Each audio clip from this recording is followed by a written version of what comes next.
हर हर महादेव दोस्तों, आप सबका हमारे YouTube चैनल लड्डू दीवानी पर बहुत बहुत स्वागत। आज हम करेंगे शिव पुराण का दूसरा अध्याय। शिव पुराण के सुनने मात्र से देवराज को शिवलोक की प्राप्ति हो जाती है। शौनक जी ने कहा, हे सूत जी, आपको परमार्थ तत्व का संपूर्ण ज्ञान है। आपकी कृपा से, आपकी बताई हुई दिव्य कथा से आज हमने यह जान लिया कि इस भूतल पर कल्याण के लिए इस कथा से उत्तम दूसरा कोई साधन नहीं है। अब आप हमें कृपया करके ये बताएं कि इस पृथ्वी पर इस कथा को सुनकर किस प्रकार के पापी शुद्ध हो सकते हैं। सूत जी बोले, हे मुनि, इस पुराण के पठन अथवा ज्ञान से अवश्य ही पापी, दुराचारी और काम क्रोध में डूबे रहने वाले लोग शुद्ध हो सकते हैं। कुछ प्राचीन इतिहास का वर्णन मुनियों ने कुछ इस प्रकार से दिया है, जिसके सुनने या पढ़ने से ही पापों का संपूर्ण नाश हो जाता है। प्राचीन काल की बात है, एक नगर में एक ब्राह्मण रहता था जिसका नाम देवराज था। वह ज्ञान के विषय में बहुत ही कमजोर, दरिद्र और वैदिक धर्म से विमुख था। वह अपनी दिशा से भ्रष्ट हो गया था और वैश्यावृत्ति के कामों में लगा रहता था।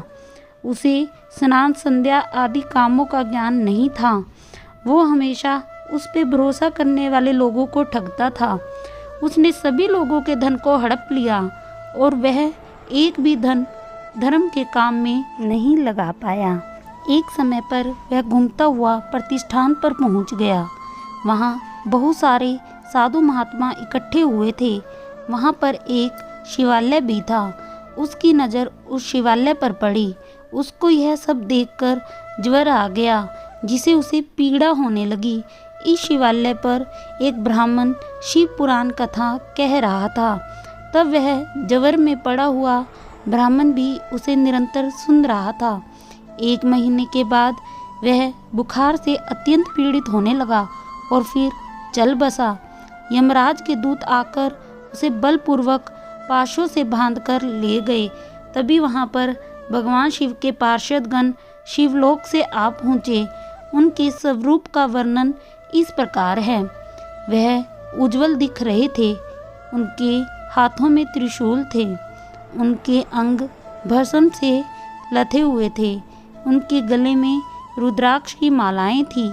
वो लोग अत्यंत क्रोध के साथ यमपुरी में गए और यमराज के दूतों को खूब मारा और धमकाया और उस देवराज को उनके चंगुल से छुड़वाकर अपने अद्भुत विमान में बिठाकर कैलाश पर जाने लगे।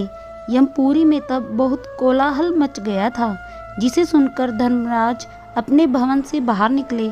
तब भगवान शिव के उन दूतों को देखकर धर्मराज ने अपनी ज्ञान दृष्टि से सब कुछ जान लिया और उनकी पूजा की। उन्होंने डर के कारण उन दूत को कोई प्रश्न भी नहीं किया और फिर वह दूत कैलाश को निकल गए और वहां पहुंचकर उन्होंने देवराज को भगवान शिव के हाथों में सौंपा। इस प्रकार शिव पुराण केवल श्रवण मात्र से देवराज को शिवलोक प्राप्त हुआ।